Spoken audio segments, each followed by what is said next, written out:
Hello and welcome to the channel. So in this video I'm going to just show how much money this channel has made. It's going to be a very transparent look at what's going on this channel. I have no other channels on YouTube, there's no past experience here. This is just my genuine experience over this year since starting the channel in January.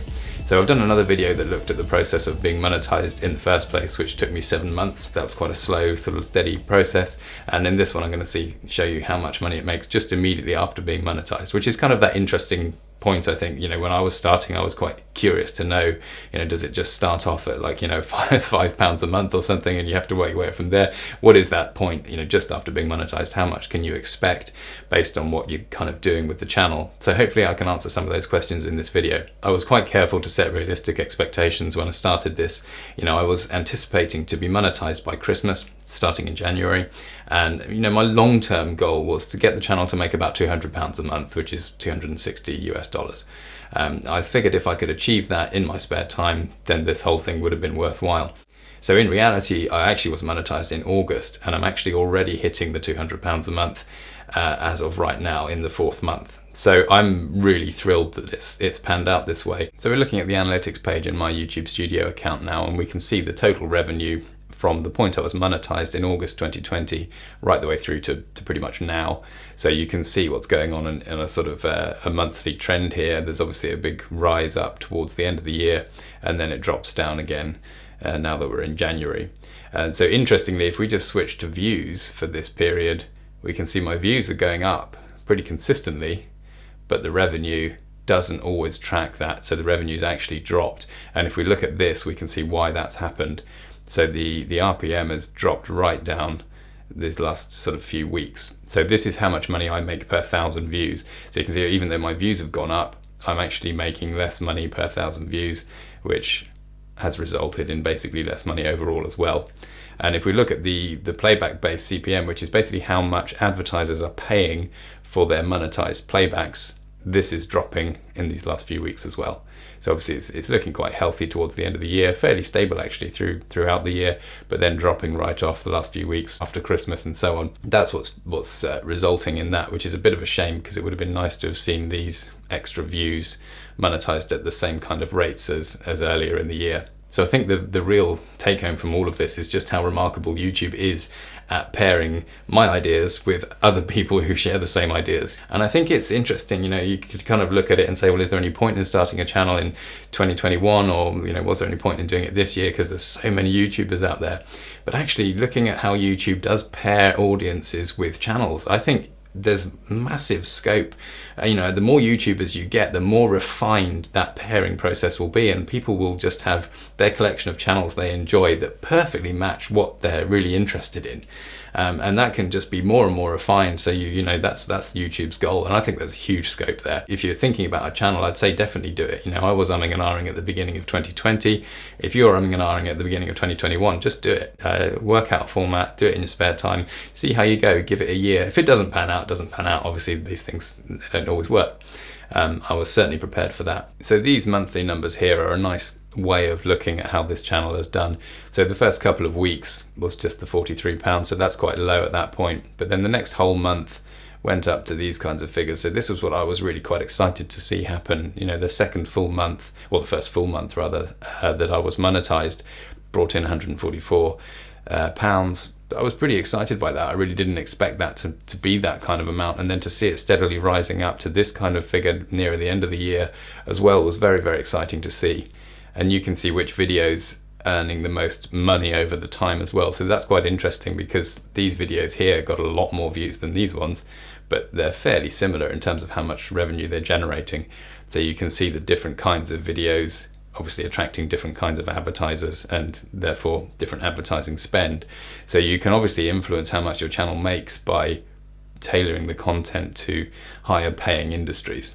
So obviously the relationship between subscribers and views is quite interesting and important. So the more subscribers you have, the more potential views you get when you make a new video. So there's that sort of ongoing incentive to keep publishing new videos, knowing that hopefully it will boost your views for that week or that month. And then obviously the more subscribers those videos get, the more effective that is. So you can see this kind of this growth logic there going on. That's definitely the way they want things to work. But even that logic isn't a sure thing. There's a couple of videos I've released that YouTube just hasn't suggested to all the subscribers, clearly. It just doesn't think they're interested. And that's fine. That's maybe why YouTube is so good. It is very good at only showing you things you're interested in. So just in terms of how many subscribers I've got and how much, how many subscribers I had through that period of time, I've got 5,300 now, but a lot of those have actually come from this recent spike in traffic, which is actually quite interesting in its own right. So this is this big swelling in the subscribers here over these last couple of weeks, and that's actually nothing to do with me publishing a video. It's actually just because YouTube has decided to start suggesting one of my old videos, this one here. And if we look at the views for this one, we can see it's spiked right up in the last couple of weeks. And if we look at traffic source, we can see where that's coming from. So for some reason at this point in time, YouTube said, maybe this video is quite interesting, let's really ramp it up, and it's used the browse features thing. So that's basically people's homepage, their tailored list of sort of suggested content to watch on the YouTube homepage, and that's resulted in a lot more views and subscribers accumulating as well. So you can see over the life of this video, it's actually £72 total revenue from this video by itself, which is quite interesting. Obviously, it's not a huge amount of money, but you can see obviously as you start making lots of videos and they're all running ongoing, you can grow that over time. So you can see actually just look how much of that traffic has come from the browse features compared to the suggested and search. So in terms of how many subscribers I had at various points through that, if I just change this back to going back from the 16th of August, so this is the revenue since I was monetized. So around about this point I had 1,700 subscribers, and this point I've got 5,000 subscribers. A lot of those new subscribers have come at this point right at the end here. So you can get an idea of how many subscribers I'd had when I released these videos, which resulted in these kinds of spikes happening. So it's actually quite interesting sort of thinking about the percentage of revenue coming from YouTube versus things like Amazon affiliates. This is the only other non-YouTube thing I have running alongside this at the moment, but there are obviously other things that I may explore later to try and increase the revenue generated from the channel. So what's interesting, if I just change the Amazon data to the whole of December, and we'll just compare the amount of money that YouTube managed to generate in December versus Amazon. So this is about 30 UK pounds, 45 US dollars, and not far off 20 UK pounds for the UK site here. So about £50 in total for the whole of December, compared to YouTube's 170. So that's quite a big chunk of the total revenue that I'm making there. It's actually coming from the Amazon links. So that's really interesting to see. So there's lots of sort of spin-off opportunities I can see with the linking and the affiliate stuff from links in the description. So this is my whole first year on YouTube now, 7 months waiting to be monetized, and then 5 months of being monetized. So the total revenue here is £745, which is about $1,000.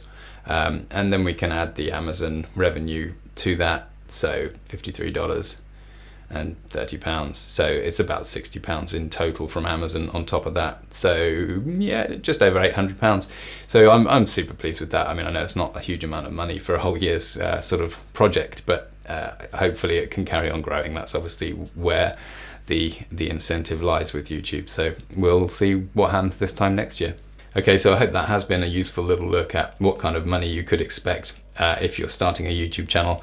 Obviously everyone's experience is going to wildly vary in all of this, but I've shown all the data, and hopefully you can kind of piece that together with other people's experiences and form some opinions, and maybe hopefully you're encouraged, as I was, to give this a shot, because it's a lot of fun. And hopefully I'll see you in the next video.